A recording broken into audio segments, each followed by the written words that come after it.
நாளின் செய்யும் வினிதானின் செய்யும் என நாடி வந்த கோழியின் செய்யும் கொடுங்கூற்றியன் செய்யும் குமரேசர் இரு தாளும் சிலம்பும் சதங்கையும் தண்டையும் சண்முகம் தோளும் கடம்பும் எனக்கு முன்னே வந்து தோன்றினே.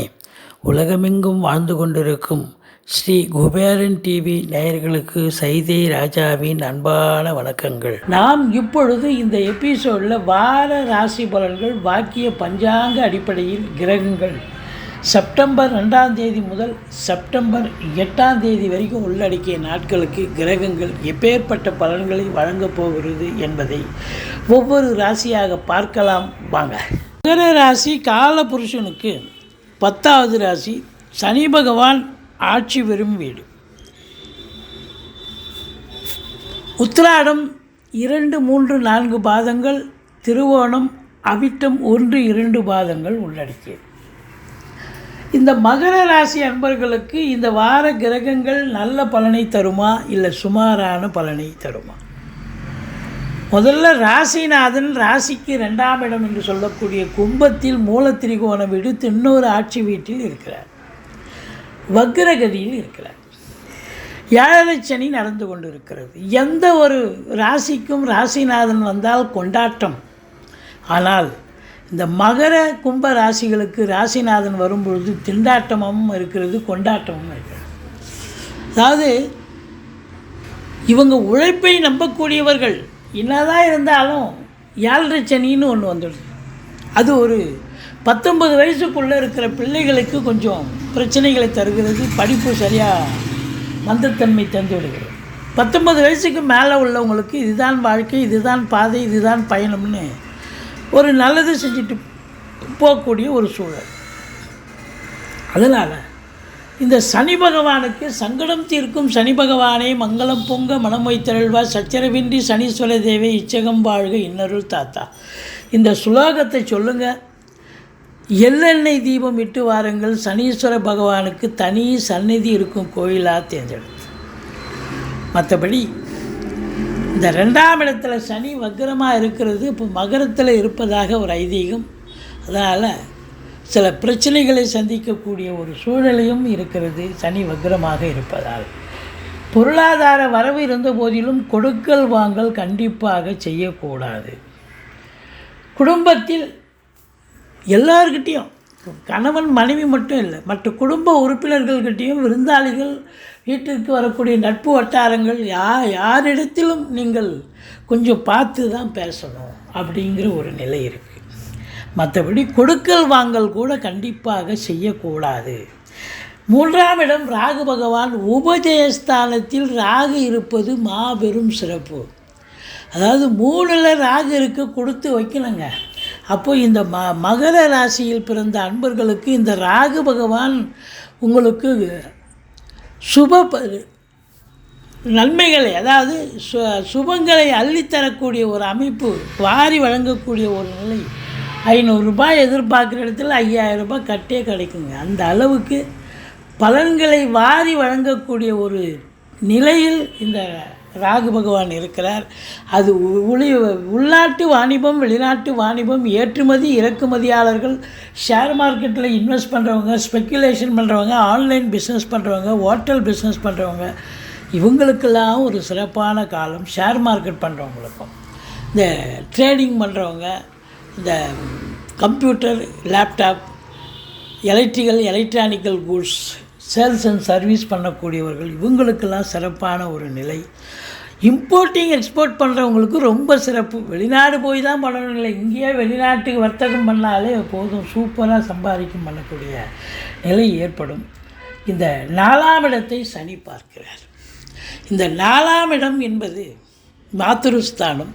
சனி பார்வையில் இருப்பது தாய்க்கு தேக ஆரோக்கிய குறைவு ஏற்படும், மருத்துவமனைக்கு அழைத்து செல்ல நேரிடும், அல்லது தாய்க்கும் உங்களுக்கும் கருத்து வேறுபாடு, தாய் வழி சொந்தங்களுக்கும் உங்களுக்கும் கருத்து வேறுபாடு ஏற்படும். வண்டி வாகனங்களை வச்சு பழுப்பு நடத்தக்கூடியவர்களுக்கு சவாரி கிடைக்கிற மாதிரி கிடைக்கும், பாதியில் நின்று போய் பழுதாயிடும், மன உளைச்சல் ஏற்படும். அப்போது எச்சரிக்கையாக இருக்க வேண்டும். அசையா சொத்துக்கள் மூலம் கூட செலவினங்கள் இருக்கும். கடகண்ணி வாடகை விட்டுருப்பீங்க, இல்லை வீடு இருக்கும், இப்போ வந்து ஃப்ளோர் போயிடுச்சு, இதை ஷட்டர் போயிடுச்சு, மாற்றி கொடுங்கம்பாங்க. அதெல்லாம் தனி செஞ்சு தான் ஆகணும். மற்றபடி 4ஆம் இடம் கல்வி ஸ்தானமாக இருக்கிறதால பிள்ளைங்க கொஞ்சம் மெத்தனமாக இருக்கக்கூடாது. ரொம்ப சிரத்தையோடு இருந்து படித்தா தான் நல்ல தேர்ச்சி பெற முடியும். மற்றபடி இந்த 5இல் குரு கெஞ்சினாலும் கிடைக்காதுன்னு சொல்லுவாங்க. காரணம், பார்வை பலம் இருக்கிற இடம், ஸ்தான பலமும் சூப்பர், பார்வை பலமும் சூப்பர். அப்போது பூர்வீகத்திலிருந்து நல்ல தகவல் வரும். குலதெய்வத்தின் அனுகிரகம் 100% கிடைக்கும். பிள்ளைகளுடைய உயர்கல்வி, வெளிநாட்டு கல்வி, ஆராய்ச்சி கல்வி எங்கே படித்தாலும் அவங்க நல்லா படிக்கிறாங்கன்னு இன்ஸ்டியூஷன்லேருந்து தகவல் வரும். குழந்தை பாக்கியம் இல்லாதவர்களுக்கு குழந்தை பேர் கிடைக்கும். பூர்வீக சொத்து பிரிச்சிக்காதவங்க இந்த காலகட்டத்தை பயன்படுத்தி கொள்ளலாம். சந்தோஷமாக அவங்களுடைய பங்கு கிடைக்கும். மற்றபடி கௌரவம், புகழ், அந்தஸ்து கிடைக்கும். சீட்டாட்டம், race, lottery, speculation, online business, hotel business, share market போன்ற இனங்களில் ஈடுபாடு உள்ளவர்கள் ரொம்ப சந்தோஷமாக இருக்கக்கூடிய, நீங்கள் 5இல் குருனால சந்தோஷமாக இருப்பீங்க அப்படின்னு சொல்லணும். இந்த 4ஆம் இடத்து அதிபதி 6க்கு போயிட்டார். அப்போ அசையா சொத்துக்கள் மூலம் செலவினங்கள், அசையும் சொத்துக்கள், வண்டி வாகனங்கள் மூலம் கூட செலவினங்கள், தாய் வழி சொந்தங்கள், தாய்க்கு தேக ஆரோக்கிய குறைவு அப்படிங்கிறது காட்டுது. எச்சரிக்கையாக தான் இருக்கணும். மற்றபடி 8ஆம் இடத்து அதிபதி சூரியன் ஆட்சி பீடம் ஏறினாலும் சனி பார்வையில் இருப்பது, அரசாங்கத்தில் உயர் பதவியில் இருப்பவர்கள் ரொம்ப விழிப்புணர்ச்சியோடு இருக்கணும். யாராவது உங்களுக்கு ஆகாதம் போட்டு கொடுத்து பிரச்சனைகள் வரலாம். தந்தைக்கும் மகனுக்கும் பிரச்சனைகள் வரலாம். சொந்தமாக கம்ப்யூட்டர், அதாவது இப்போது சின்ன லேத் ஃபேக்ட்ரியோ ஒரு பெரிய கம்பெனியோ வச்சுருந்தாலும் இரும்பு இல்லாத உபகரணம் இல்லை. அப்போ அவங்க அந்த கம்பெனியில் ஒரு 100 பேர், 50 பேர், இல்லை 500 பேர் வேலை பார்க்குறாங்க ஒரு தொழிற்சாலையில் அப்படின்னா, அந்த தொழிற்சாலையினுடைய அதை வேலை பார்க்க அலுவலர்கள், முக்கிய அலுவலர்களுக்கும் நிர்வாகத்துக்கும் சில பிரச்சனைகள் வந்து பேச்சுவார்த்தை நடத்தி அதுக்கப்புறம் தான் அது சரியாகக்கூடிய நிலை வரும். கொஞ்சம் பிரச்சனைகள் வரும் நிர்வாகத்துக்கும் தொழிலாளிகளுக்கும். மற்றபடி கல்வித்துறை, நிதித்துறை, நீதித்துறை போன்றவற்றில் பணிபுரிபவர்களுக்கு சிறப்பான காலம். கல்வி பயிலும் மாணவ செல்வங்களுக்கு அற்புதமான காலம். பத்திரிகை துறை, மீடியா துறையில் இருக்கிறவங்களுக்கு ரொம்ப சிறப்பை தரக்கூடிய தருணமே என்று சொன்னால் மிகையாக. 9ஆம் இடத்தில் சுக்கிரன் இருக்கிறார். 5 குடையவன் 9ல் உட்கார்ந்து குரு பார்வையில் இருக்கார். அப்போது லட்சுமி கடாட்சம் நிறைந்த காலகட்டம். வெளியூர், வெளிநாட்டு பயணம் அனுகூலத்தை தரும். உயர்கல்விக்கு சென்றாலும் சரி, உத்தியோகத்திற்கு சென்றாலும் சரி, சொந்த தொழிலுக்காக சென்றாலும் சரி, நீங்கள் சாதிக்கக்கூடிய நேரம் வந்தாச்சு அப்படின்னு சொல்லலாம். தந்தையால் அனுகூலங்கள், தந்தை வழி சொந்தங்களால் ஆதாயம். ஈஸிலி டு கெட்டுன்னு சொல்கிற அளவுக்கு எதையும் போராடி ஜெயிக்கத்தால் அது தானாக நடக்க வேண்டிய நேரம் தானாக நடக்கும். மற்றபடி 9ஆம் இடம் குரு பார்வையில் இருக்குது. சொந்த தொழில் பண்ணுறவங்க நம்பி கடன் வாங்கி தொழில் பண்ணலாம். தொழிலை விரிவாக்கம் பண்ணலாம். தொழில் இன்னொரு பிரான்ச்சை ஓப்பன் பண்ணலாம்.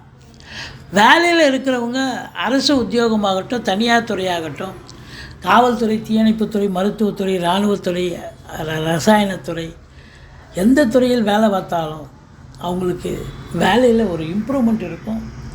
அதாவது இன்க்ரிமெண்ட் கிடைக்கும். ப்ரமோஷன் இருக்கிறவங்களுக்கு ப்ரமோஷன் கிடைக்கும். தேவையான இடத்துக்கு டிரான்ஸ்ஃபர் வேணுன்றவங்களுக்கு டிரான்ஸ்ஃபர் கிடைக்கும். மொத்தத்தில் தொழிலில், உத்தியோகத்தில் ஒரு நல்லது நடக்கும். ஒரு சந்தோஷமான நிகழ்வுகள் ஏற்படும். முதல் திருமணம் முறிவு ஏற்பட்டு 2வது திருமணத்திற்காக காத்திருப்பவர்களுக்கு கூட நல்லதே நடக்கும்.